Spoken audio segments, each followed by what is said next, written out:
Monster Hunter World has a large variety of weapons, but you might be surprised to learn that more than half of them have a surprisingly small usage rate, with one particular weapon dropping all the way down to a measly 1%. Today we're going to be making a tier list of the weapons of Monster Hunter World, and also going over their usage rates, as well as mentioning the strongest weapons in the game per weapon type.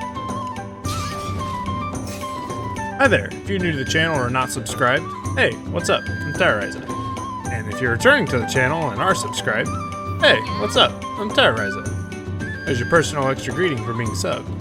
Welcome to the channel, where we most recently are discussing all things Monster Hunter on our way to Monster Hunter 6. But you came for an updated weapon tier list, so let's do this already. Starting off with the Greatsword, sits at 11% usage rate amongst players. This weapon has the pleasure of boasting the highest on-hit damage potential, but at a huge drawback. The thing is heavy. Talking like Dark Souls 75% equip load heavy, but if you have the guts to use the slowest weapon in the game, you'll be doing big damage. You'll never be able to wield a weapon like this in real life, so why not at least do it in a video game, you know? This weapon has a great moveset, consisting of a very simple but effective 3-hit combo, which can be changed on the fly. Long reach is a great asset to this, as cutting tails has never been easier. Where this weapon really shines though is its ability to charge its main attacks. If you have the 5-head to predict the monster's movements, or if you get a trap or take advantage of a well-timed knockdown, this weapon can absolutely smash the monster's health. The moment you hit the perfectly timed true charge slash right between the eyes of the monster, if you don't get an immediate adrenaline rush, then I don't know what the hell is wrong with you. This weapon is sick, plain and simple. Also, it can block. Why don't I see people block with this thing? I do. Additionally, low sharpness consumption, not too many slashes. That outweighs the drawbacks of the poor mobility and slow attack speed, in my opinion. Currently, the most powerful greatsword in the game is the Black Fatalis Blade, boasting an impressive 1632 attack rating, despite the negative 30% affinity penalty. The weapon is just awesome. It is great. So, all that considered, greatsword. S tier. Alright, let's go to the Sword and Shield. Starting at 3% usage rate amongst players. I think it used to be lower, actually. I can't remember. This weapon is my personal favorite, and it's a widely underrated weapon. This baby does it all. Want to clip some toenails, you got a sword. Want to knock the monster's teeth out, you got a shield. Want to block. On a real note though, this weapon is fantastic at everything. It maintains a great damage output. The movement options you have are unparalleled. You can even use items while unsheathed, which may not seem that useful since it has a very quick sheath time, but it can save you time if you want to, you know, equip a flash bomb or something. And if you really can't get out of the way of an attack, well, the shield isn't the biggest, but it can still take the brunt of many heavy-hitting attacks for great mitigation. The weapon also isn't reliant on terrain, as you can launch yourself in the air without ledges for mounting damage to the sword slice, or you can bring the shield down on the monster's head. I think I do understand, though, why this weapon doesn't stand out, really. It's like the closest weapon to reality, whereas most players would rather wield a big-ass sword in a game like this, such as, you know, the Greatsword. So, Sword and Shield, I respect Sword and Shield players. They're cool, and that was my first weapon when I started, but, I mean, I started with Monster Hunter 1, so that was a long time ago. So the Sword and Shield, overall, it offers a mix of, you know, sword and blunt damage, but it's got its drawbacks. The weapon has short range. Players must manage distance carefully to land hits.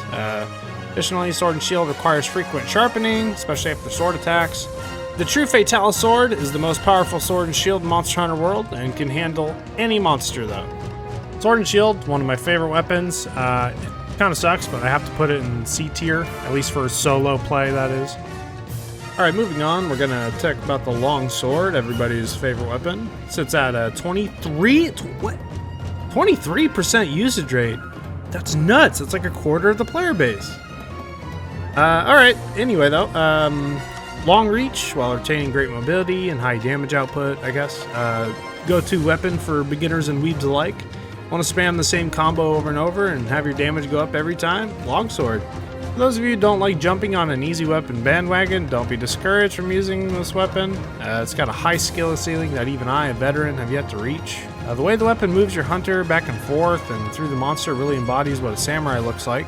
Longsword benefits greatly from momentum and movement, as the more combos you can pull off, the higher your DPS reaches.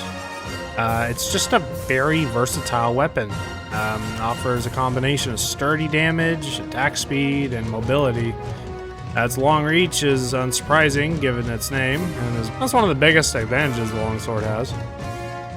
Players must exercise caution though when executing wide sweeps around teammates, although they never do.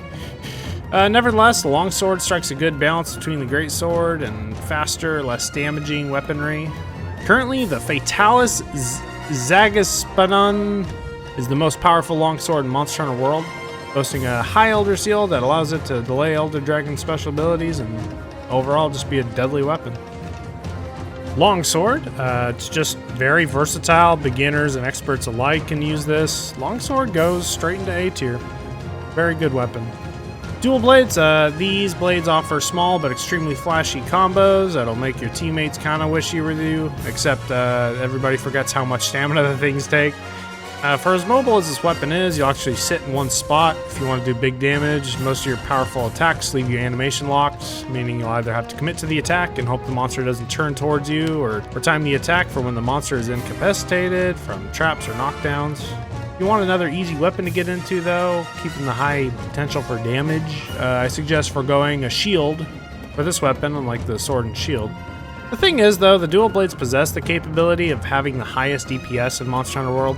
It's got a unique dash dodge feature with enhanced invincibility frames. For dual blades, the Kolv Taroth dual blades are currently the most potent dual blades in the game and have various elemental configurations though. But you better get to farming Kolv Taroth. Dual blades, it can have the strongest attack in the game, but that's kind of more of a speedrunner type deal, and once you have your setup. Otherwise, it's still a very good weapon, so I'm going to go ahead and put this in A tier. Alright, moving on, we got the hammer. While this thing looks like it should be the heaviest weapon in the game, it's quite deceptive actually, as when unsheathed, you maintain your normal movement speed. It also has a small selection of gap-closing attacks, albeit a little short in range. The weapon itself has some combos that aren't too easy to grasp, as depending on when you end your main nail-driving hammer swing, it will transition into a different finisher. The weapon also has charge attacks, which is unlike and like the Greatsword though. It's that you can hold your charge and move around with this weapon instead, at the cost of some stamina depletion. The main name of the game though is knocking the monster's lights out. This weapon serves one purpose and one purpose only. Face is the place. If you ain't hitting the face with this, then you ain't getting your knockouts. Wrapping up the hammer though, I personally respect hammer users, as I myself find it a bit hard to always be hitting the face. But it's a forceful weapon. Requires practice to use effectively. It's high raw attack power though, and crushing charge attacks make it lethal in the capable hands, of course. Hammer's focus is on aggression, so getting your knockouts and exhausting monsters is the name of the game, like I said. Has no guarding or evasive maneuvers though. Strongest hammer in the game is the Fatalis Demolisher. It's absolutely just the most powerful. I think it boasts the highest raw attack power of all the hammers. Hammer solo play kind of changes this up again. So hammer is going to go into B tier, just not the best by yourself. Knocking out monsters is an ultimate Chad weapon, but when you're playing with others. Otherwise, hammer's still pretty good for solo play in my opinion. Alright, moving on. This is the weapon. This is it. The hunting horn. 1% usage rate. Unless my statistics are wrong, just from some research I did. 1%. It's the one true king of support weapons though. This weapon's got to be the most respected weapon type in all of Monster Hunter, retaining the same movement, speed, and strategy of the hammer. The user of this can deal blunt damage for knockouts, but also put on some cool tunes for literal party-wide buffs. We're talking defense up, attack up, slower stamina depletion, earplugs for monsters' roars, and so much more. The drawback of such an awesome weapon mechanic is only having selection to certain buffs, depending on the weapon notes you can play, which are dependent on and even exclusive to some weapons. If I'm not mistaken, the weapon can even heal you and your fellow hunters. The weapon itself isn't all too great if you're solo hunting, but if you want to feel appreciated and respected, or just truly do enjoy helping others, you really should give this weapon a try. Understanding how to get all the buffs this weapon can give may take some time, as you need to shift your combos at the right intervals for the right tune to be played, quite literally like an actual instrument. Yeah, I have the highest respect and praise for the artists of this weapon. This weapon is awesome. Overall, the hunting horn proves to be highly useful when used within a larger team. However, it does fall short in duo and solo play, resulting in a bit of a lower ranking, but like I said, we're going to change this up at the end too, just to show how different this list could be interpreted. Looks like the strongest weapon in the game is the Fatalis Menace Whaler. It's the most dominant in Monster Hunter World. It's got purple, red, and orange notes to produce a range of robust tunes. Okay, Hunting Horn. Hunting Horn is in C tier. I don't want to do it, but like I said, stay tuned. We will flip this list upside down when we talk about cooperative play.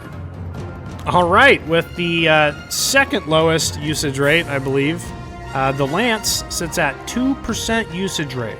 You're doing the old stabby with this weapon. Another weapon which is quite underrated in my opinion. There's no stopping the wielder of this weapon, as it is capable of going toe-to-toe with every monster in the game due to this weapon literally having the best defense.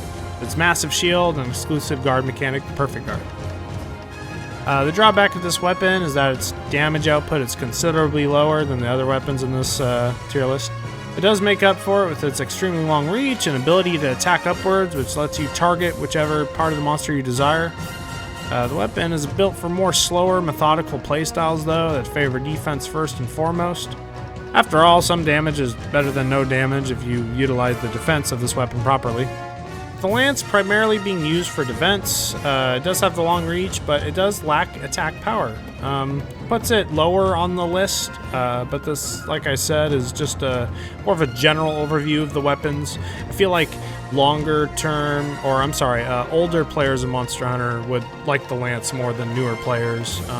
Newer players just, Longsword is just so easy, but the Lance it favors people who like playing slower and don't mind it. I mean, it's a different way to play, and I really expect the slow way to play. It means that you as a player have patience, and that's why I love the Lance, honestly, although I don't use it myself. The strongest Lance in the game, though, the true Fatalis Lance, is currently the most potent Lance in Monster Hunter World.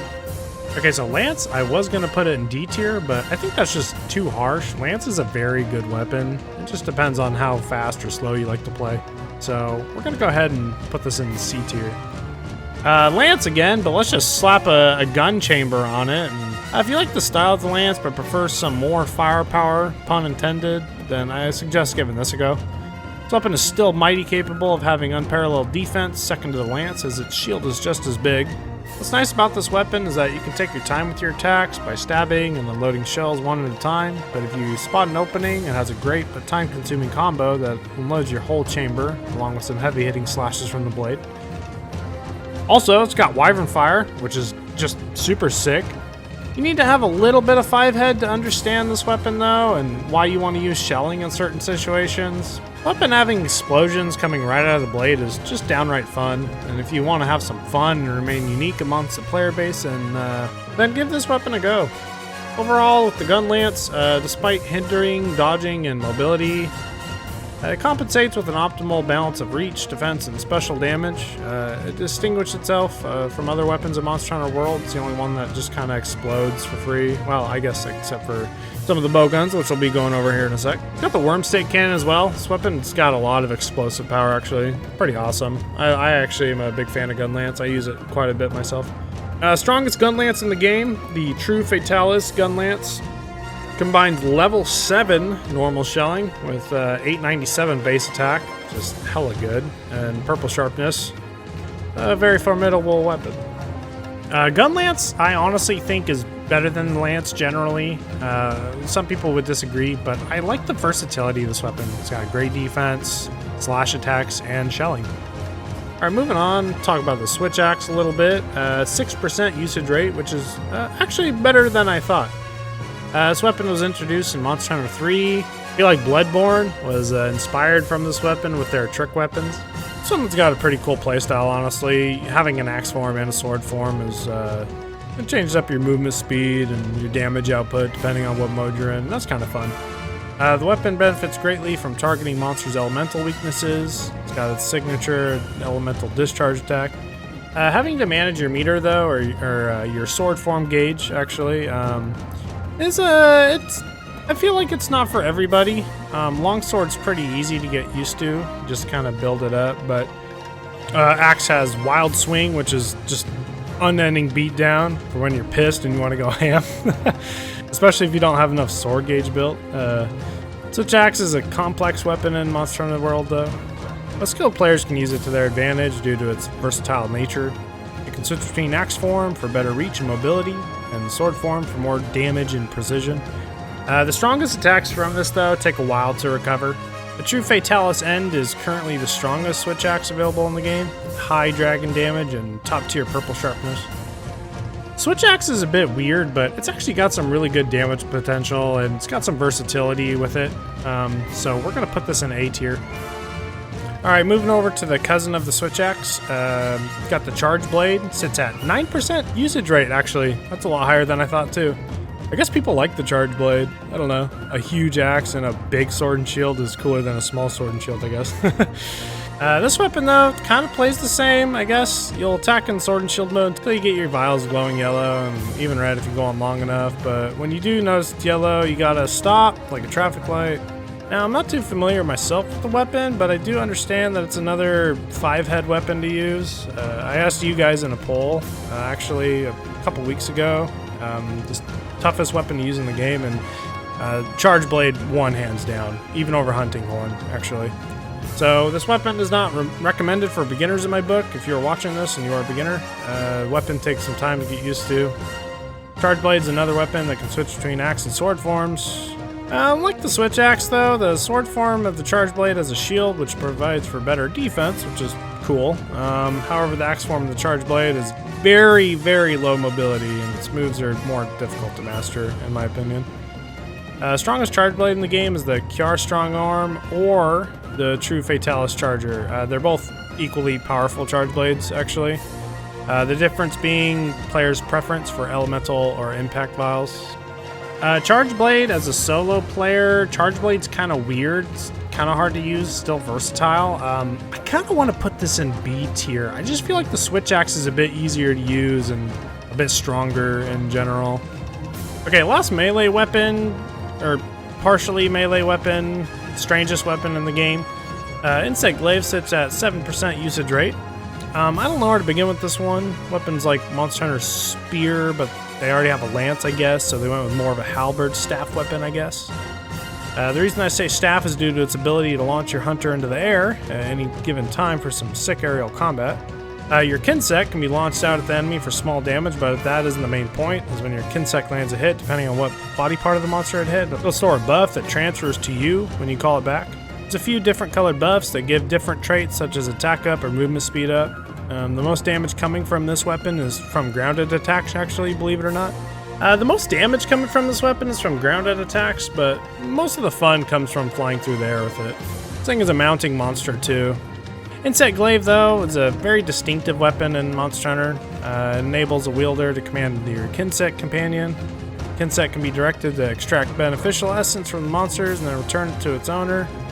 Though the Insect Glaive does offer unparalleled mobility and opportunities for mounting, though, it sacrifices some of it for attack power. Looks like the strongest weapon in Monster Hunter World for the Insect Glaive is the True Fatalis Deus Insect Glaive? Okay, Insect Glaive, last of the melee weapons. The Insect Glaive, it's a pretty versatile weapon. I'm gonna have to go B tier with this one. It's not quite on par with A tier weapons. Alright, let's move on to the bowguns. We'll start with the lighter one first. The light bowgun is probably one of my favorite weapons, actually, due to it being so light and having the ability to move and fire at the same time. One of the coolest parts is you get to put mods on it, which can reduce recoil or improve fire rate. Well, that goes for both of them, but we're starting with this one first. You can put your own little mines down, explode a few times, and you hit with your shots for some nice explosive damage. The normal fire rate of this thing is unparalleled, and due to that, you can slap some poison ammo or paralyze ammo in and, give the monster a debuff. You can even shoot teammates with recovery ammo and other support ammo, making it a support weapon too. Gotta say the weapon is very choice though when it comes to support, as the mobility and speed of putting your weapon away is extremely quick. So if you like healing teammates and supporting them, but also want to pew-pew the monster, acting like you're doing good damage at least, then probably ditch a sword and go for this. Prioritizes mobility over damage. However, the heavy bowgun has an advantage due to its wider range of ammo types generally, and it's got higher damage output. Regardless, light bowgun is still effective in battles against quicker monsters, especially. The Fatalis Depth is currently the strongest light bowgun in the game. You're going to be one of doing pierce ammo with this one. Okay, light bowgun. The damage on this thing is not very good, but solo play is pretty fun, I think. This is also another B tier weapon. Those of you who like shooters and just got into Monster Hunter, you can run and shoot. That's why it goes into B.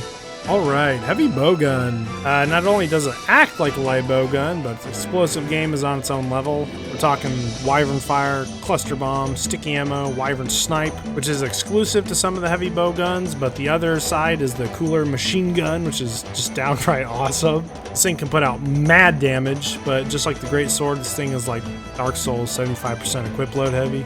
This restricts you to a walk when unsheathed, but not having to stab for most ammo. The weapon puts you in danger very easily, though. That's sheer size slowing you down. The roll's a saving grace, though. You can leap massive distances, and if you can't dodge in time, don't worry. You can slap a shield mod on this weapon. That's right, you can even only do shield mods for some of the best defense in the entire game.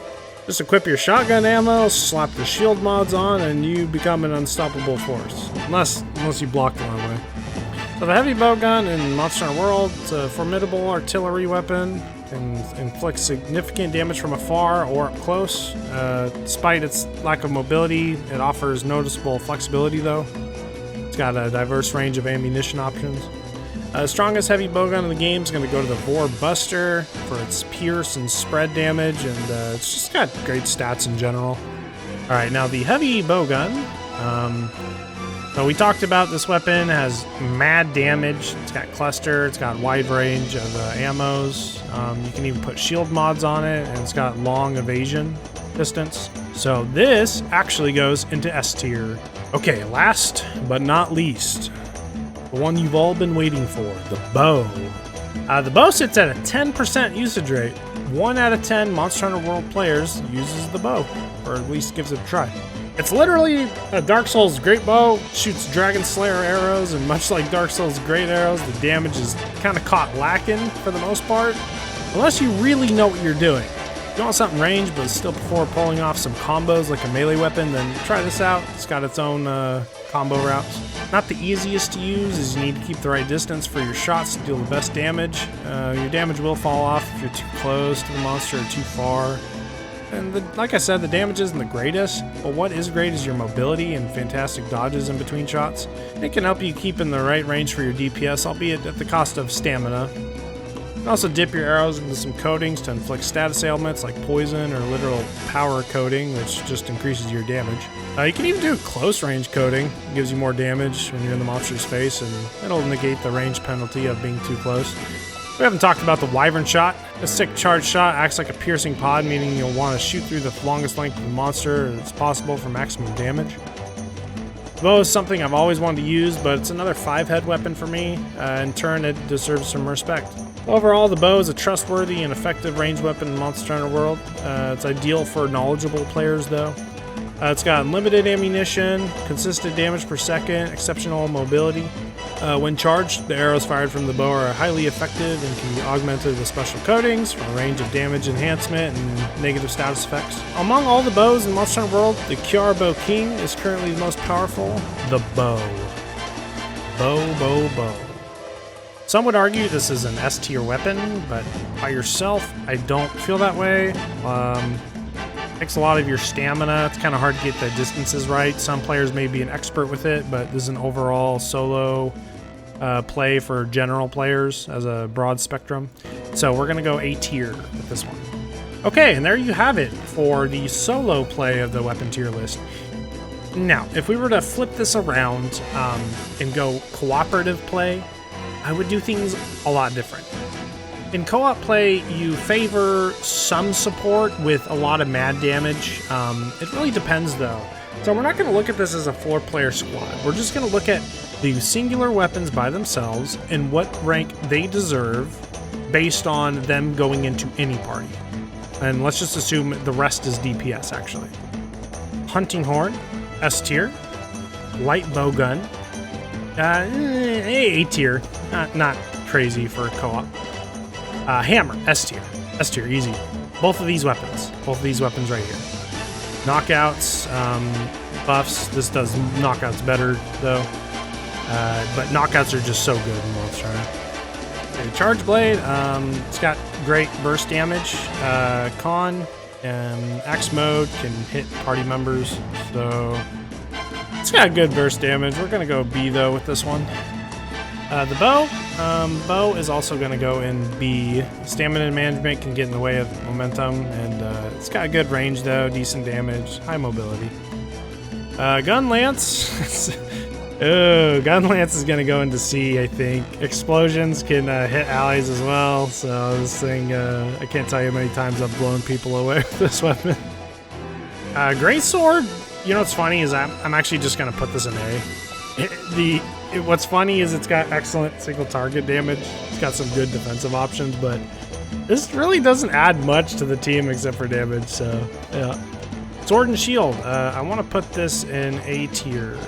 You know what, on second thought, if Sword and Shield is here, I want to put Great Sword in B tier, because these weapons can be used as support weapons, more or less, because you can sheath them so quickly, you can shoot recovery ammo, and with this you can use items like life powder or have wide range on, and use items while your Sword and Shield is out, and have like a status effect on this or something. Insect Glaive is kind of underrated, actually. I'm going to put it into A tier, because this thing is like a mounting monster, and Monster Hunter World, it's pretty awesome, actually. Dual Blades, these have no utility whatsoever. These are probably going to go into C tier. Actually, they hit you in multiplayer a lot too. These can be absolutely detrimental. The Lance, well, you don't die with this weapon if you're good at defending. So we're going to go C, along with Gunblade. Or Gun Lance, I'm sorry. Heavy Bowgun, we're gonna go B tier. This weapon's got good damage. Well, actually, you can't use recovery with this, can you? Can you? Can someone in the comments please let me know at the end of this video? We'll put it in B tier though. Longsword's D tier, please. Oh god, this thing is a monster. It hits everybody. It's nuts. All right, finally, Switch Axe. Lots of elemental damage. Exhaust the monsters and stuff. I feel like a high B, but we don't have a high B. This weapon, actually, yeah, no, we'll go B tier. So that's it for the cooperative side of things, I think. I think this is, all in all, tier lists on this matter are very subjective. It's kind of hard to tell what you want to do with them. Because you can talk about solo tier lists, and really a lot of players just favor damage over everything else, but there's a lot of different playstyles in Monster Hunter. You know, if you like using the Lance, then the Lance is a slower option, but at least you're not dying, really. Gun Lance is just super fun. Explosions are awesome. Insect Glaive's got good mounting. You know, Light Bowgun, you can run and shoot. Hunting Horn, you play instrument, you know. This game's got so much variety, and tier list is just very biased. This is just how I would place these things. Well, that's gonna wrap it up for today, ladies and gentlemen. The release of the Iceborne expansion for Monster Hunter World a few years ago, the game's weapons have undergone significant balance improvements. As a result, there are no longer any weapons that could be considered truly bad. Choice of weapon ultimately comes down to personal preference and each player's unique experience and how they want to express themselves. It's crucial for players to select a weapon that feels comfortable for them. That being said, this tier list video may have been fun for me to record, but it's kinda all bullshit at the end of the day. Use what you like. All damage is good damage in Monster Hunter World, and I'm happy to have everybody with me on my hunts. That being said, what would you change with this tier list? What would you rank higher, and what would you rank lower, and why? And what new weapons do you think we're gonna get in the next Monster Hunter? Please, I'd love to hear your comments down below. I try to get to every single one of them, and they mean a lot to me. I take them all into consideration for my future content. Thank you for watching. This has been Tara, and I'm signing off for today. Peace!